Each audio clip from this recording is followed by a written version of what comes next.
Hi guys, this is Renegan Bin TV. For today's video, may share ako sa inyo na alam kong mapapakinabangan nyo. Ngayon, gagawa tayo ng sarili nating power station. Yan. Bali, ngayon pala, marami nang lumalabas na mga power station na nabibili sa mall o sa online shop. Pero, mahal. Almost nasa 10,000 o higit pa. Ngayon, nakaisip ako na gumawa ng sariling power station na mag-DIY. No? Bali, itong pinapakita ko sa inyo, ito yung mga gagamitin natin para makagawa tayo ng sarili natin power station. Okay guys, bali sa battery, gumamit pala tayo ng Audi na brand ng battery. Ito pala ay gel type. Mas napili ko yung may kasama siyang digital. Nakikita yung voltahe ng battery. Ang kagandahan rin nito, nare-repellan siya. Yan. Sabi naman sa user manual, pwede siyang lagyan ng electrolytes. No? Ayan, bali nabubuksan yan dito. Wait lang. Ayan. Ayan. Bali, re-repellan nyo na lang yan para mas lalong humaba yung buhay ng battery. Bali, yung pili ko palang battery na model ay 12N5L. Dalawang 12N5L saka isang YTX5L. Ito yung gagamitin natin sa ating gagawing DIY power station.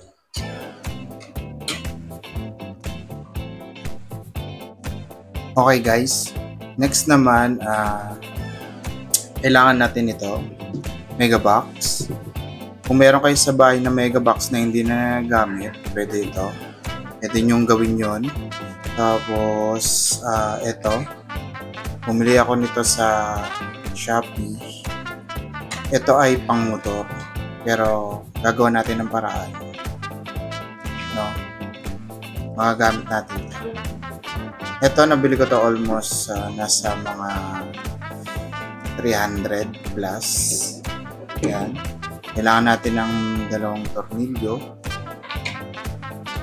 Tapos, etong tornilyo na to, yung para dito. Tapos, pinaka-brace niya. Tapos, mga wires, no? Na gagamitin natin. Okay guys, first step,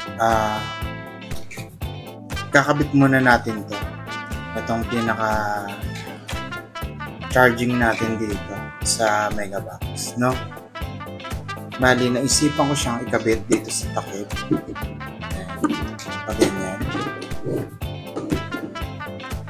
Nakabit natin. Bali, guys, nabutasan ko na siya dito sa takip.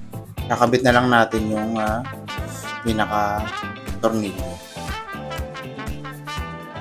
Okay, guys. Bali, naikabit na natin tong charging adapter natin dito sa takip, no? Bali, dapat ganito yung magiging setup nyo sa kanya. Yan. Bali, share ko lang guys, dapat ang bilhin yung charging adapter, dapat yung merong fuse, no? Para in case na may ma-short, ito lang yung masisira, hindi niya madadamage yung iba. Bali, ganyan dapat yung magiging setup nyo sa kanya. Tapos, ito yung wire.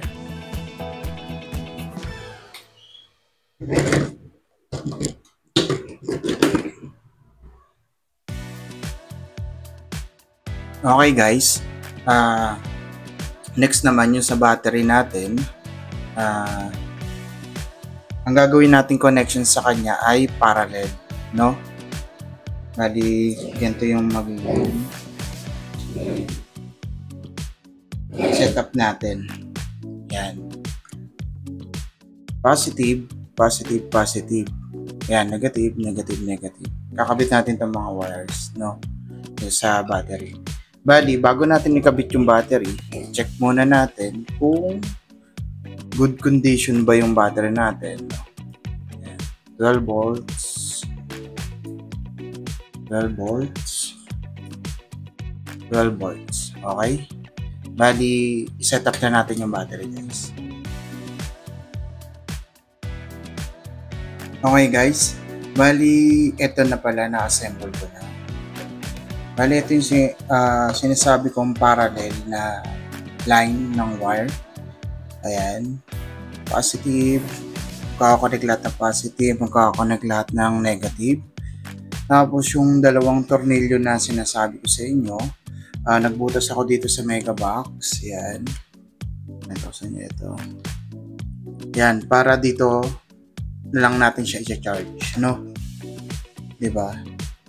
May nabibili naman sa online shop na mga tiklip.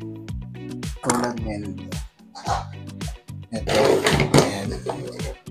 Ayan. Tapos, tiklip yung kanyang. Tapos, ito na ngayon.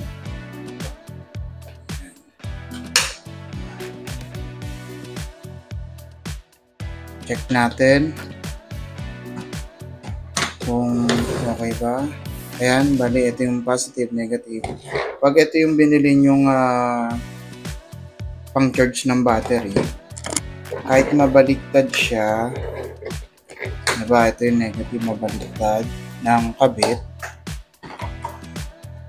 bali error lang lalabas sa ano.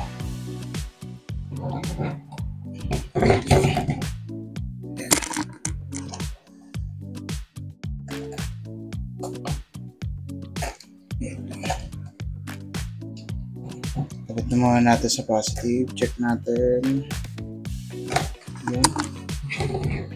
Ayan. 12 volts. Okay. Pag mapagbaliktad mo, wala namang problema. Dahil eto. Hindi naman gagana. Error lang nakalagay. Okay. Basta kung bibili kayo ng pang-charge sa kanya, ganito na bilhin nyo. Maganda. Marami rin naman kayo mapagagamitan nito. Pwede siya sa 12 volts at 24 volts. Check natin kung nagana. Ayan. 12 volts. Okay. Okay guys, ito na yung finished product natin. Finished product, no? Ayan. Itetest na natin ngayon yung ating DIY power station. Ngayon, meron ako ditong ilaw na USB, cellphone. Yan. Bali, dalaw pala yung out ng ano niya, ng USB, 5 volts. Tapos, 12 volts na electric fan. Ayan, bali tatlo. Subukan natin siya kung gagana. I-on natin to. Ayan natin. Ayan. 12 volts. Ayan, nag-charge yung phone. Next naman natin tong ilaw. Wait lang. Ayan, gumana yung ilaw. Next naman natin yung electric fan. Ayan guys. Okay guys, kita nyo ba? Gumagana po. Sobrang lakas po ng electric fan. Ayan. Ayan. Tukod na lang natin. Ayan. Okay guys, bali ayan po. Nag-charge po, may ilaw, electric fan, cellphone, and charging po. Ayan po. Bali yung power station natin na DIY ay talagang may pakinabang po talaga. Itong ginawa natin yan. Bali dito pala mo-monitor natin kung ilang volts. 11.9 volts. Ayan. Charging pa rin. Ayan po. Okay guys, bali hanggang dito na lang. Don't forget to like and subscribe my YouTube channel at paki-click ng notification bell button para updated kayo sa aking video gagawin. Ayan, bali nangungulit na yung aking anak. Malakas po yung ano niya. Okay, thank you guys.